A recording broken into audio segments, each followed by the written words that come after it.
ഈ ആനകൾ ഇപ്പോഴും ശല്യം ചെയ്തുകൊണ്ടിരിക്കുന്നു. ഗവൺമെന്റിന്റെ ഭാഗത്തുനിന്ന് ഉദാരമായ അല്ലെങ്കിൽ ഇക്കാര്യത്തിലൊരു ശക്തമായ ഒരു ഇടപെടൽ ഇതുവരെയും ഉണ്ടായിട്ടില്ല.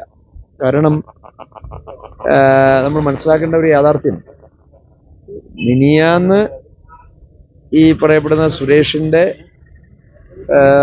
ശവസംസ്കാര ചടങ്ങുകളൊക്കെ പൂർത്തീകരിച്ചതിന് ശേഷം എല്ലാ പ്രശ്നവും തീർന്നു എന്നാണ് ഗവൺമെന്റ് പറഞ്ഞത്.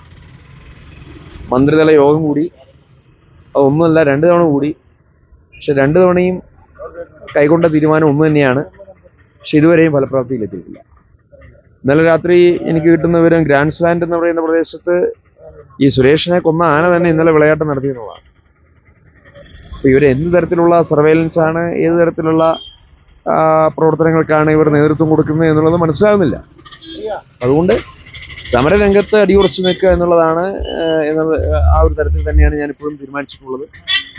ഇന്നലെ ആരോഗ്യ പ്രശ്നമൊക്കെ ചൂണ്ടിക്കാണിച്ച് 2 മന്ത്രിമാർ വിളിച്ചിരുന്നു. പക്ഷെ അതൊന്നും എന്നെ സംബന്ധിച്ചിടത്തോളം ഒരു പ്രശ്നമല്ല. ഞാനിത് 6ാമത്തെ നിരാഹാര സമരത്തിനാണ് നേതൃത്വം കൊടുക്കുന്നത്.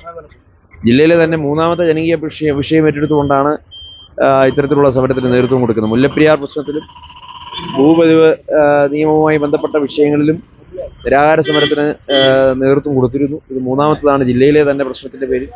അതുകൊണ്ട് ആരോഗ്യ പ്രശ്നത്തെക്കാൾ ഉപരി ഈ നാടിന്റെ അതിജീവനത്തിന്റെ പ്രശ്നമാണ് ഇവിടെ പ്രാമുഖ്യമുള്ളത്. അപ്പം അതുകൊണ്ട് ആ കാര്യത്തിൽ ഒരു ഗവൺമെന്റിന്റെ ഭാഗത്തു നിന്നുള്ള ഒരു ശക്തമായ ഇടപെടൽ അത് ഏത് തലത്തിൽ ഉണ്ടാകും എന്നുള്ളതിനെക്കുറിച്ച് ഇപ്പോഴും സംശയമുണ്ട്.